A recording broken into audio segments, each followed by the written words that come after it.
कि नाथ मेरी होई गोदी खाली और प्यासो मरी रहो मेरो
जवाब दिया रानी तारा ने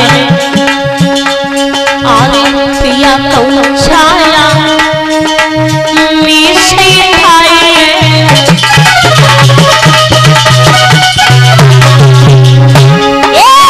पानी पी अरे प्यास बुझाए ने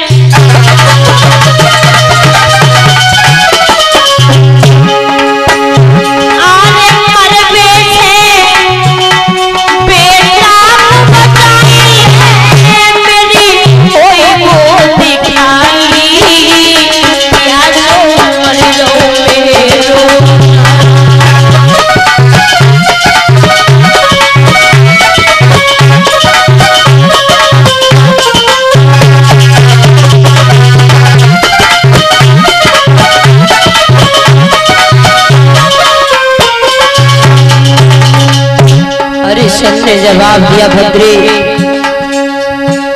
आज हम बात में फंस गए राजपाट चला गया लेकिन किसी ने कहा है कि अपनी बात में ही फंस जाना ये सबसे बड़ी हार होती है अपनी बात से ही निकल जाना ये सबसे बड़ी जीत होती है तारा एक माँ होने के नाते अगर दुख तुम्हें है एक पिता होने के नाते दुख मुझे भी है मगर भद्रे में क्या करूं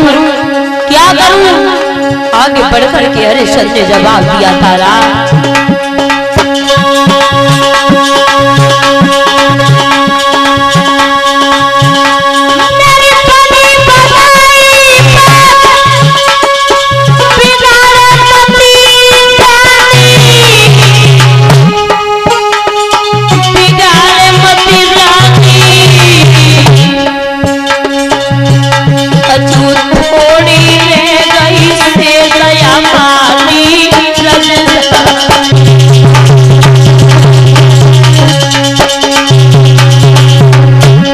जवाब दिया तारा अगर मैंने अपने राज्य में खाना खा लिया जल पी लिया तो मेरा धर्म चला जाएगा भद्रे जो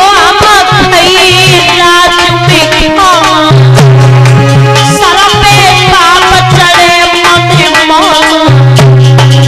धर्म की हो गई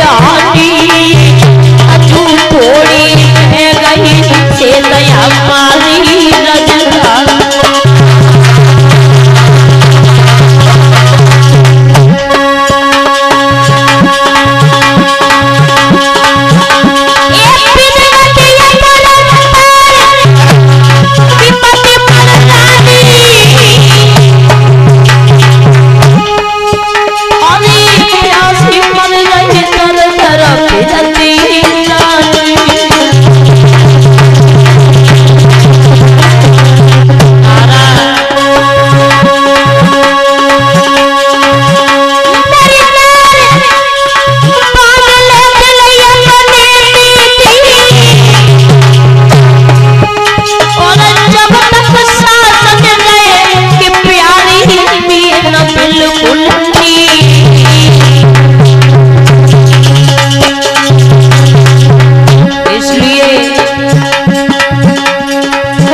ध्यान रखना भैया।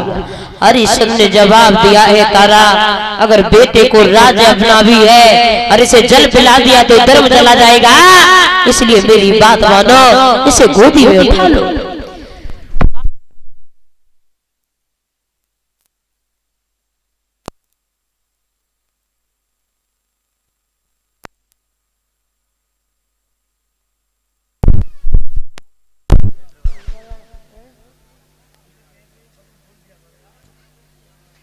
गला चला जाता है ऐसे।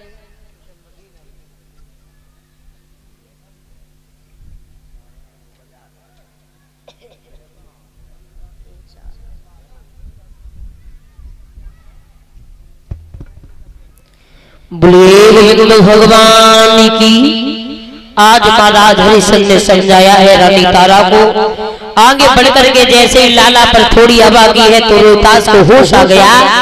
आगे बड़े विश्वामित्र कमंडल से जल पिलाने के लिए जैसे ही कहा तो रोहतास ने जवाब दिया, माफ करना, पानी पीने की बात कह रहे हो?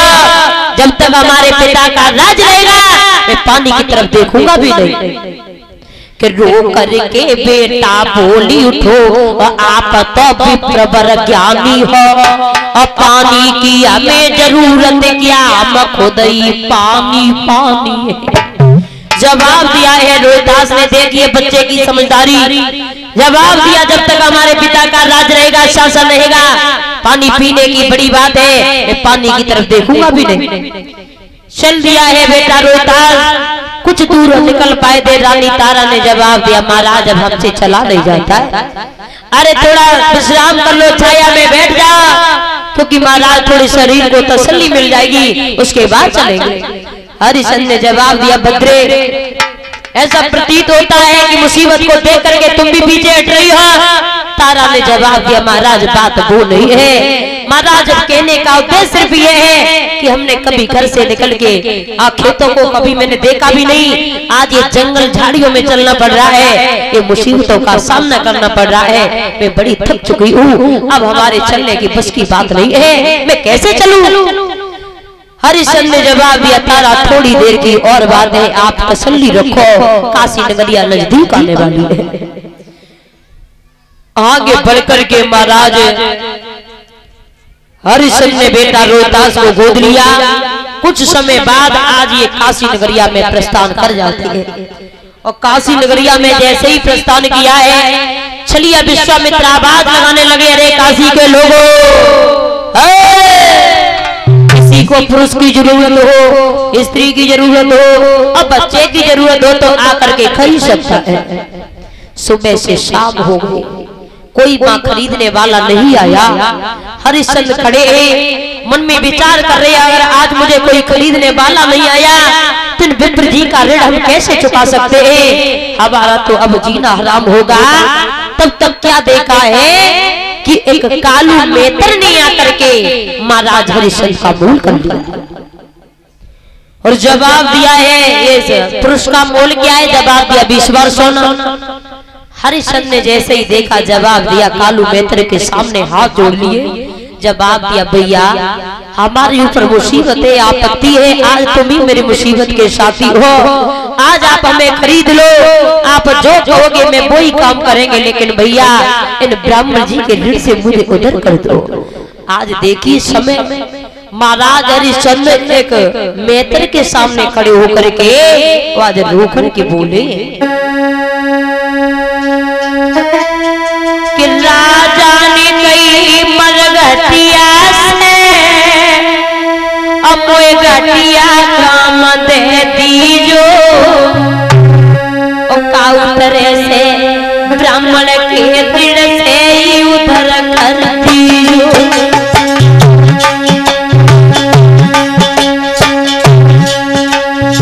जवाब दिया हरिश्चंद्र ने, खरीद ले भैया, तू जो कहेगा मैं काम करने के लिए हमेशा के लिए तत्पर रहूंगा, मगर आज मेरी मुसीबत को देख करके मुझे तू खरीद ले।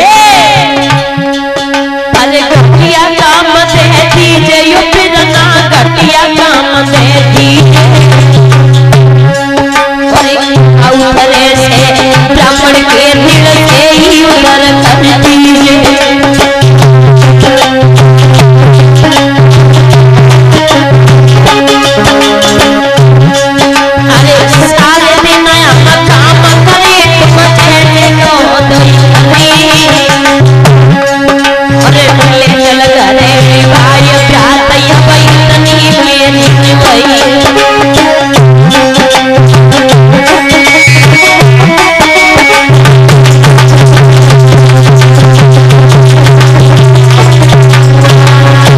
रखना भैया।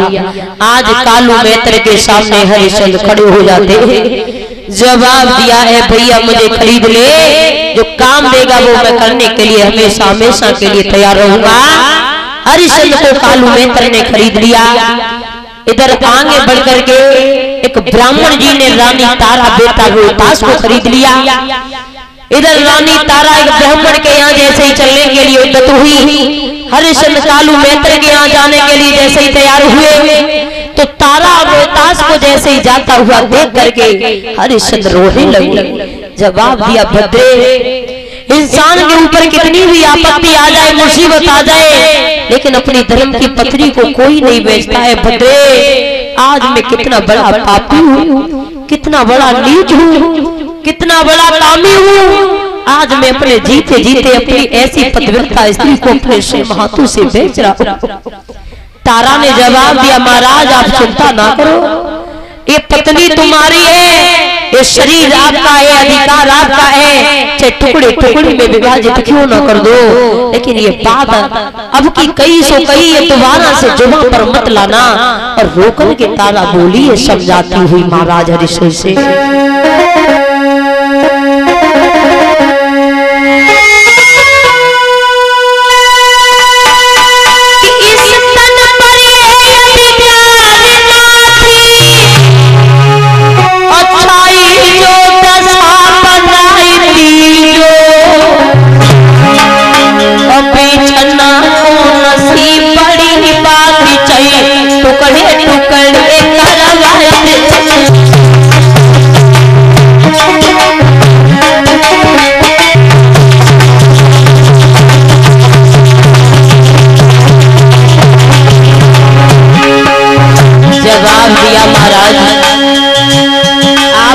मुसीबत आ गई तो मेरा मतलब ये नहीं है कि आप हम छोड़ करके चले जाए। जवाब दिया तारा ने, महाराज ये कभी जुबान पर बात मत लाना, ये पत्नी आपकी है, ध्यान आपका है। इस तन पर ये अधिकार नारी, जो जैसा बनाई थी,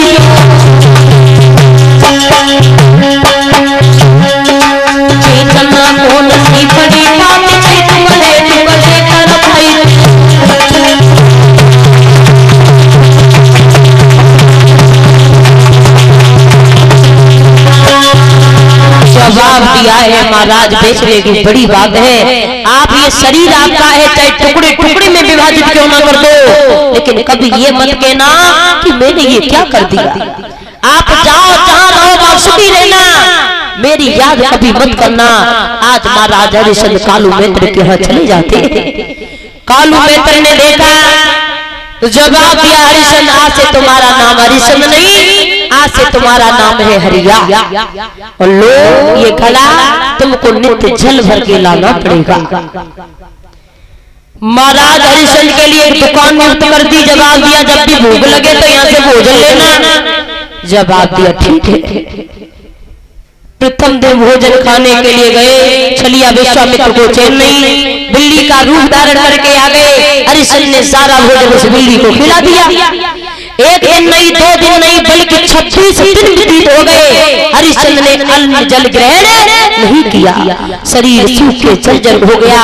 अब शरीर में इतनी भी शक्ति नहीं है तो महाराज पानी भी भर के घर तक ले आए। वैसे प्रमाण तो यहाँ तक मिलता है,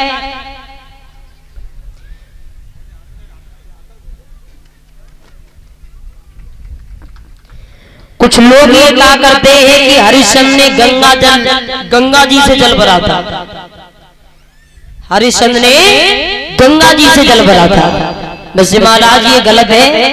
मैंने जो पढ़ा है, ये गंगा जी जो आई थी, ये गंगा जी महाराज हरिश्चंद्र की 13वीं पीढ़ी पर आई थी,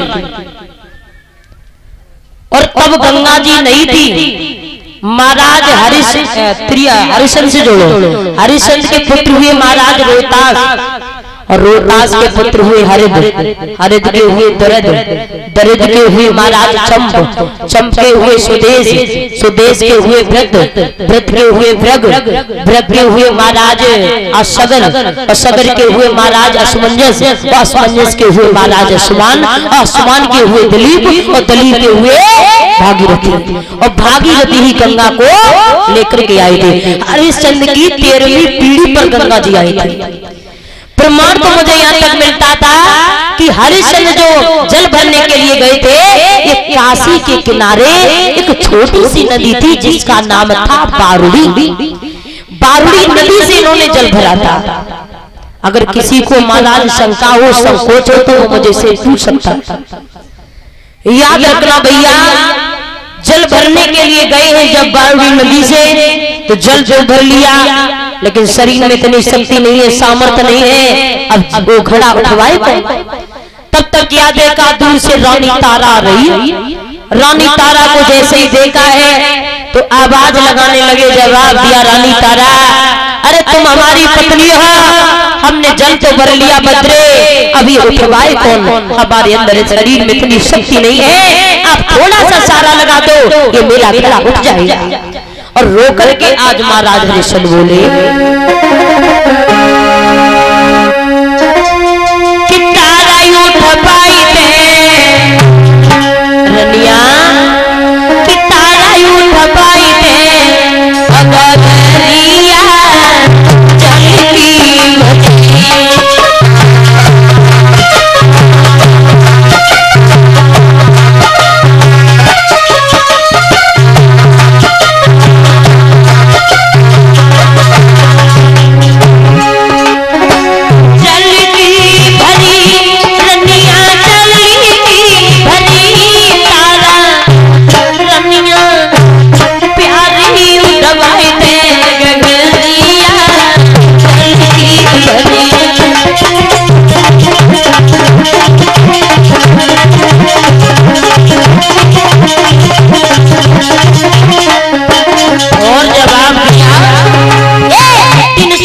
हुई कई मेरी तारा मिलो न पीवे को पानी।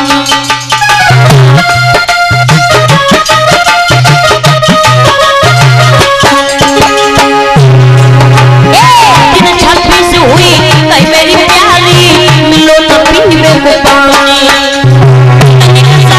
लगाए दे ये दिखाया सबको मिलानी तारा रनिया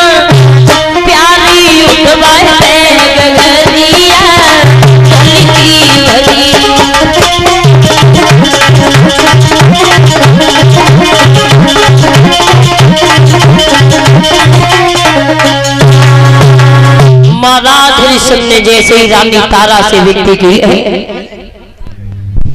और जैसे ही विनती की है तो रानी तारा ने जवाब दिया है, महाराज एक बात बताऊं, आप एक कालू मेहतर के यहाँ काम करते हो और मैं एक ब्राह्मण के यहाँ काम करती हूँ। अगर मैंने आपको गला उठवा दिया तो मेरा धर्म चला जाएगा, इसलिए मैं गला नहीं उठवा सकती।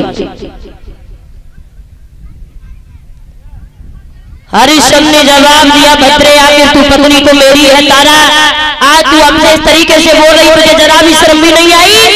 तारा ने जवाब दिया, महाराज तो उपाय है, आप जल के अंदर प्रवेश हो जाइएगा, जल का थोड़ा सा सारा लगेगा, आपका गला उठ जाएगा, आप लेकर के चले जाइएगा। हरिश्चंद्र ने वही किया, जल के अंदर प्रवेश हो जाते हैं, थोड़ा जल का सारा लगा, घड़ा तो उठा लिया, लेकिन शरीर में इतनी शक्ति नहीं है। जैसे ही आगे चले हैं इतनी तेजी से चक्कर आया कि हरिश्चंद्र का गला था वो फूट गया। बैठ करके रोने लगे। जवाब दिया, श्याम क्या होगा अब? आप आलू मेहतर मुझे जीने नहीं देगा, अब ये पानी भरने का काम भी खत्म कर देगा और एक कन्हैया तब तक मुझे मुसीबत देगा मेरे श्याम। और आज हरिश्चंद्र रो करके बोले, आरे तीन नहीं नगारी अब आवई कौन रंग की डाली।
ध्यान रखना भैया, आज हरिश्चंद्र को फूटे हुए घड़े को उठा करके आज कालू मित्र के यहाँ पहुंच जाते हैं। कालू मित्र के यहाँ जैसे ही पहुंचे हैं तो कालू मित्र ने जैसे ही घड़ा फूटा हुआ देखा, जवाब दिया, अरे हरिया ऐसे तो गड़े फोड़ेगा, ऐसे गड़े कहां से लाएंगे, ले ये लाठी और ये कम्बल जा करके मरघटिया बन जा, शमशान की रखवाली करना, जो भी मुर्दा आएगा बिना कर और कफन के जलने मत देना, आज से तेरा यही काम है। साथ साथ में आपको ये भी अवगत करा दें कि हरिश्चंद्र ने कालू मित्र के यहाँ जल क्यों भरा और कालू मित्र ही ने महाराज हरिश्चंद्र को क्यों खरीदा। प्रमाण तो यहाँ तक मिलता है कि जो त्रिशंकु थे महाराज हरिश्चंद्र के पिताजी, तो एक बार ही अपनी पत्नी को लेकर के महाराज भ्रमण कर रहे थे, तो क्या देखा है आगे बढ़ करके महाराज त्रिशंकु ने कि खेत में गाय फसल को जाल रही है, तो त्रिशंकु ने जाकर के उस गाय के 2-4 डंडे लगा दिए, और जैसे ही डंडे लगाए तो गाय ने श्राप दे दिया कि जाओ महाराज त्रिशंकु, भला तेरा मैंने क्या बिगाड़ा था, मैं तो अपना पेट भर रही थी और तूने मेरा अपमान किया है, तो जाओ ये मेरा श्राप है कि मेलों में प्रवेश करने से पहले तू गधा बन जाएगा। त्रिशंकु ने जैसे ही सुना, त्रिशंकु की पत्नी ने जवाब दिया, महारानी माफ करना, अरे जब ये गधा बन जाएंगे तो हम कहां जाएंगे। बोल जवाब दिया, देखो दिया हुआ वरदान हो चाहे श्राप हो मिथ्या तो नहीं होता। तो साथ साथ में आपको ये बता दें कि अगर ये गधा बन जाएंगे तो कोई पंथविरता स्त्री आकर के अगर इनको नेलवा देगी तो ये गधा से पुनः मनुष्य बन जाएंगे। महाराज त्रिशंकु ने घोड़े पर अपनी पत्नी को बिठाया, सवार होकर के काशी के जैसे ही नजदीक पहुंचे हैं तो क्या देखा है, यही त्रिशंकु गधे बन करके चारों तरफ भागने लगे। अब रानी बड़ी हैरान है, एक मैत्रानी से जाकर के कहा है कि बहन मैंने सुना है तुम बड़ी पतिव्रता स्त्री हो, तुम क्या हमारे पति के ऊपर पानी के छींटे लगा सकती हो। बोले लगा तो दूंगी, नहलवा दूंगी, लेकिन मेरी भी कुछ शर्तें रहेंगी। बोले कौन सी शर्तें। बोले मेरी ये शर्तें रहेंगी, जब तुम्हारे पति गधा से पुनः मनुष्य हो जाएंगे उसके बाद तुम्हारे पति को मेरे यहाँ जल भरना पड़ेगा। बोले ठीक है। जैसे ही मैत्रानी ने जाकर के महाराज त्रिशंकु को ऊपर जैसे ही जल के छींटे लगाए हैं तो त्रिशंकु जो गधे बन करके रेख रहे थे पुनः गधे से मनुष्य के रूप में आ जाते, और जैसे ही मनुष्य का रूप पाया है घोड़े पर सवार हुए चल दिए पत्नी को लेकर के। मैत्रानी ने जवाब दिया, महाराज त्रिशंकु कहां जा रहे हो, तुम्हारी पत्नी अपनी पत्नी से पूछो इसने तुम्हारी कैसी जान बचाई है, आपको हमारे यहाँ जल भरना पड़ेगा। त्रिशंकु ने जवाब दिया, पागल हो गई क्या है, मैं राजा होकर के और तू एक मैत्रानी, तेरे यहाँ जल है, कदाप नहीं हो सकता।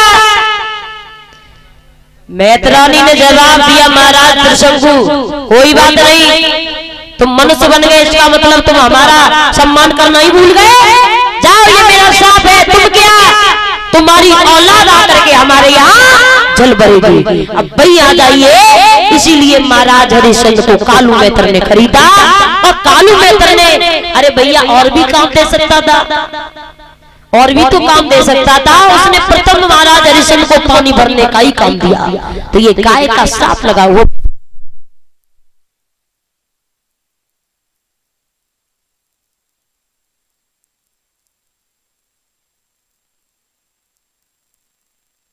महाराज हरिश्चंद्र को इधर कालू मित्र ने भेज दिया है, कहा है कि शमशान में जाकर के रखवाली करो, जो भी मुर्दा आएगा बिना कर और कफन के जलने मत देना। आज हरिश्चंद्र मरघटिया बन गए। इधर रानी तारा ब्राह्मणी के यहाँ रह रही थी, तो एक बार उस ब्राह्मणी ने जवाब दिया है, बेटी अपने बेटा को भेज दो, हमें पूजा करनी है, थोड़े पुष्पों की आवश्यकता है, बगीचे में लाला चला जाए और थोड़े पुष्प लेकर के आ जाए। तो तारा ने बेटा रोहिदास को बुलाया, जवाब दिया, बेटा रोहिदास चले जाओ लाला, जा करके थोड़े पुष्प ले आओ बगीचे से। लाला ने जैसे ही मैया की बात को सुना तो आज अपने नन्हे नन्हे हाथों से सबड़िया को उठाया और लाला पास से चलने के लिए उद्यत हुआ। कैसे कि मांग की बातों पे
में घुस के देखा तो कितना सुंदर सा पुष्प देखा बेटा रोहितास ने। अरे फूली खिला हुआ तो बिसियर छिपा हुआ, दिला में तो लग रही बारियां,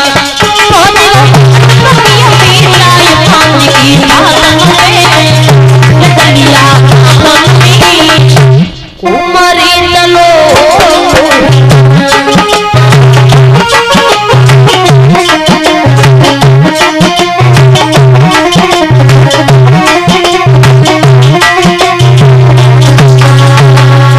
रखना भैया। आज रोहितास ने जैसे ही सुंदर सा पुष्प खिला हुआ देखा, चलिए विश्वामित्र को चैन नहीं, उसी पुष्प में जाकर के बैठ जाते हैं। लाला ने जैसे ही हाथ बढ़ाया है तो चलिए विश्वामित्र ने रोहितास को उंगली में काट लिया। हाय माँ कह करके रोहितास जमीन पर गिर गया। चलिए विश्वामित्र ने काशी में आवाज लगा दी, अरे काशी के लोगों, किसी का बड़ा सुंदर सा बालक आया है बगीचे में पुष्प लेने के लिए, उसे किसी जहरीले सर्प ने काट लिया। अरे जिस किसी का लाला हो वो जा करके देख ले। तारा के कानों में जैसे ही भनक पड़ी है, मैया आज नंगे पैर ही वहां से भाग पड़ी हुई, किसी को नहीं देखा रास्ते में, जाकर के बगीचे में जैसे ही पहुंची है तो रोहितास को जैसे ही देखा है महाराज बगीचे में पड़ा हुआ। मैया ने अपने लाला को उठा लिया, जवाब दिया, रोहितास क्या हुआ पुत्र तुम्हें बेटा, क्या हुआ रोहितास, तुम क्यों नहीं बोल रहे हो। आगे बढ़कर के रोहितास को जैसे ही गोदी में लिया है, थोड़ी हवा भी है तो रोहितास को कुछ होश आ जाता है। जवाब दिया है रोहितास ने, माँ अब मैं बचने वाला नहीं हूँ, क्योंकि मुझे किसी जहरीले सर्प ने काट लिया है। और रोकर के जवाब दिया, माँ तुम चिंता मत करना, और हमें ये तो पता है कि अब मैं बहुत जल्दी जाने वाला हूँ मैया, लेकिन माँ संसार में जिसने जन्म लिया उसे एक न एक दिन जाना पड़ेगा, आप धीरज रखना माँ। आप यही समझ लेना कि मेरी कोख में पत्थर ही पड़ गई, मैंने किसी लाल को जन्म नहीं दिया। और आज नन्हा सा बालक अपनी मैया की गोदी में बैठ जाता है और रो करके आज रोहितास बोला, माँ लीनो जन्म सो मरते हैं, और धीरज दिल को दीजिए, एक बार पुचकार की उसे प्यार मैया कीजिए।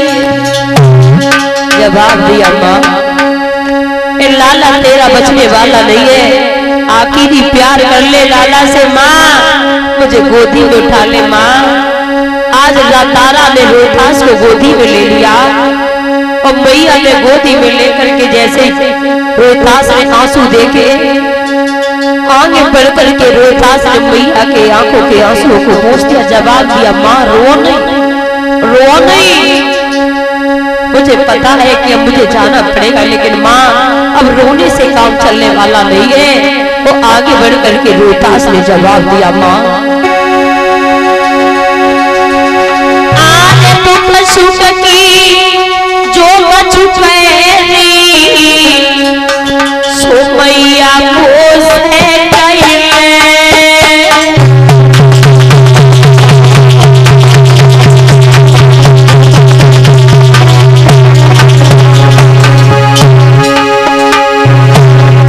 दिया रोहितास ने, नहीं बच सकता ये लाल तेरा,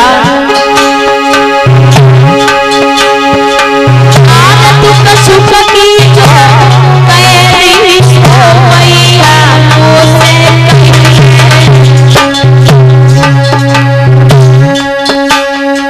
और आखिरी कलाम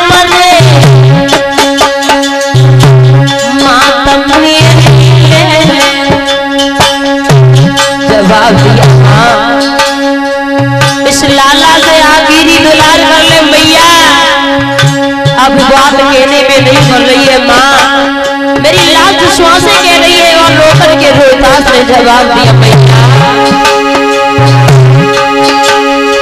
मेरी माँ के मेरी पिघलन लगी जवान,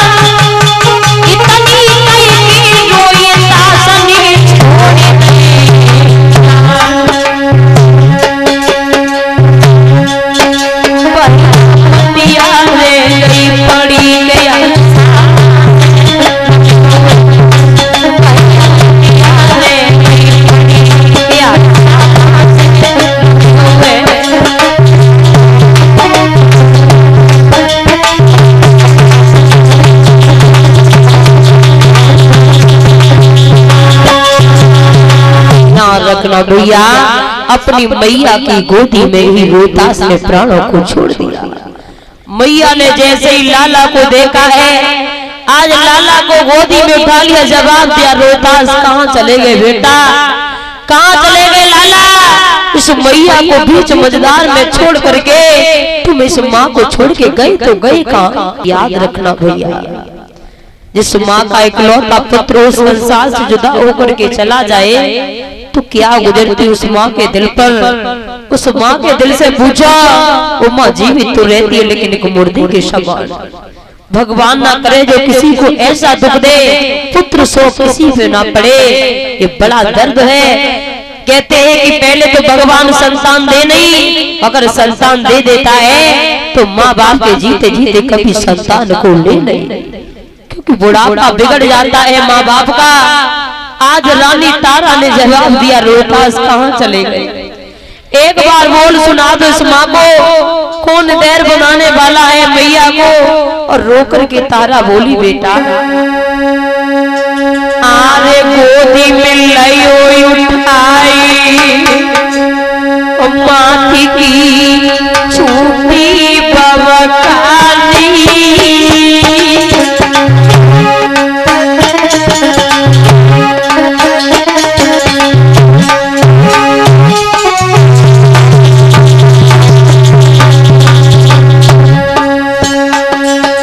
जवाब दिया रोहतास, एक बार इस माँ से कह दो बेटा, तुम्हारे बगैर ये माँ नहीं रह सकती लाला। मैं किससे बेटा कहूंगी, कौन हमसे माँ कहकर के पुकारेगा लाला? तुम एक बार इस मैया को धीरज बना दो लाला, कह दो माँ मैं जीवित हूँ। रोहतास तुम कभी इतनी गहरी नींद में नहीं सोते थे लाला, आप तुम इतनी गहरी नींद में सो के मैया कब से जगा रही? तू जब पैदा हुआ था तो तेरे पिता ने लाखों की दौलत लुटा दी थी रोहतास, आप तो इस माँ को छोड़ करके चला गया रोहतास। लाला इस माँ को एक बार बोल सुना दे, मैया को धीरज बढ़ाने वाला कोई नहीं है रोहतास, एक बार बोल सुनाओ बेटा। आरे गोदी में लयो उठाई, माँ की छूटी बवकानी,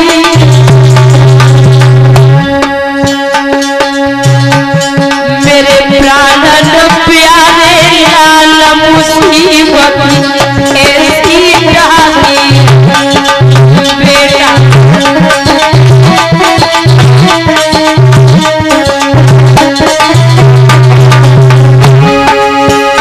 जवाब दिया रोहतास, तेरे पिताजी भी यहाँ नहीं है बेटा, क्या बताऊंगी जाकर के तेरे पिता को? समाज के लोग ये कहेंगे कि इस मुगल ने अपना बेटा खा लिया, इस माँ को डायन बना गए रोहतास। एक बार बोल सुना दो लाला, एक बार इस माँ से माँ कह दो बेटा। रोकर के उठाना बोली लाला, आरे कुमर मेरे प्राणन ते प्यारे,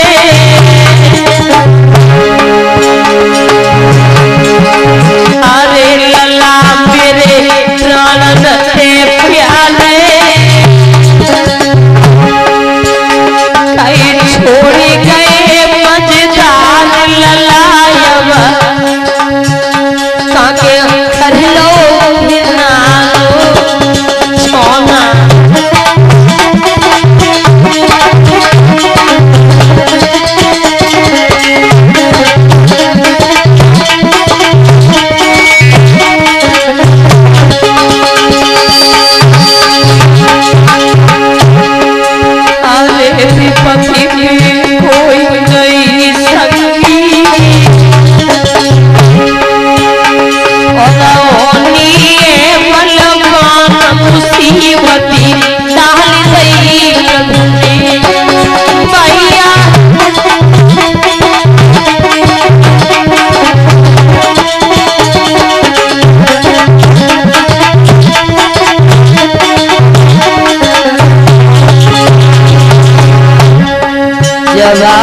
रोहतास,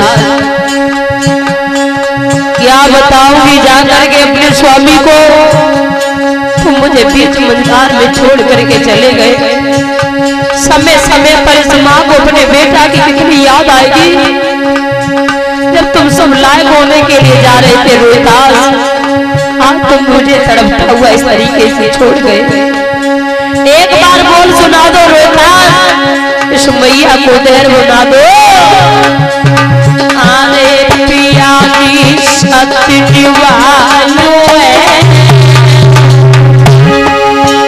और जावगिया के पीठ ललाका रे आलू है भैया।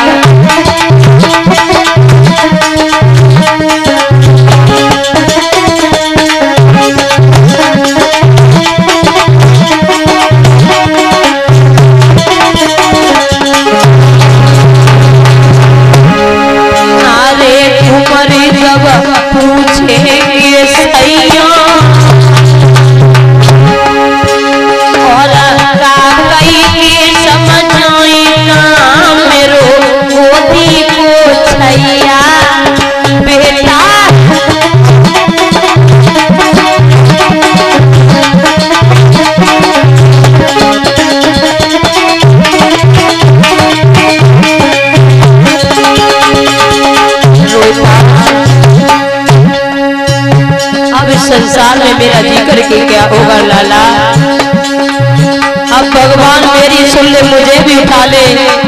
मेरा लाला चला गया, मेरा जी करके क्या होगा। सावरी चली अपनी सावरी चली अपनी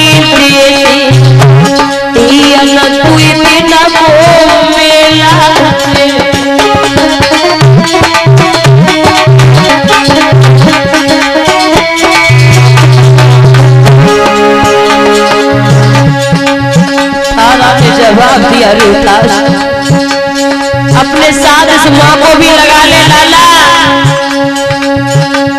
अपने साथ इस माँ को लगा ले बेटा।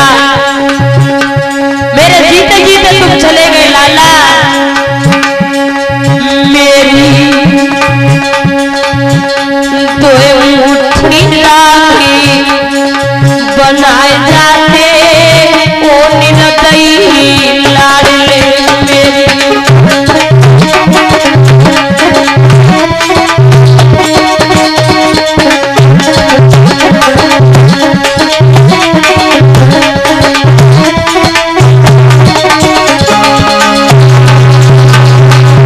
जवाब दिया रोहतास, इस माँ को पहले शमशान में पहुंचा देते बेटा, कौन कंधा लगाने वाला होगा लाला,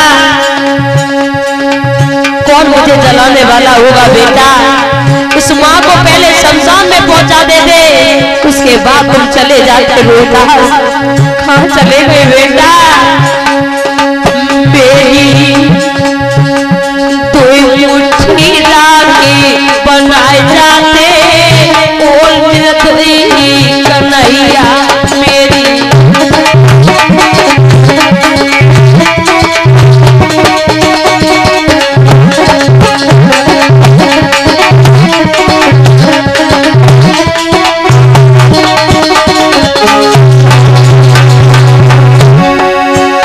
अरे बेटा चलो दुनिया लूटी गई,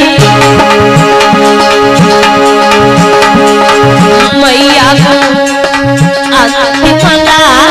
दिखाए जाते ओ निरतई लाडले मेरी।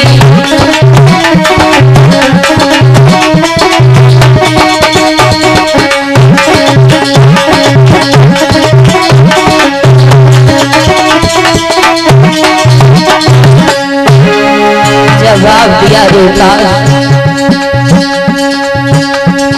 कौन सुनने वाला है संसार में मेरी लाल, तू तो एक मेरा था बेटा। तेरे पिता से भी बिछुड़ना हो गया रोहतास, आशा सिर्फ अपने बेटा पर लगाई। और ये माँ सोचा करती है कि घर में पति नहीं है, अगर बेटा है तो उस बेटा पर आस लगा लेती है कि मेरा बेटा तो ठीक है, और आज मेरा बेटा भी संसार से दूर होकर के चला गया। आज कौन है रोहतास मेरा? कोई नहीं संसार में लाला। हम किससे बेटा कहूंगी? मेरी तो मुट्ठी राखी बनाए जाते यूं निर्दयी लाडले तेरी।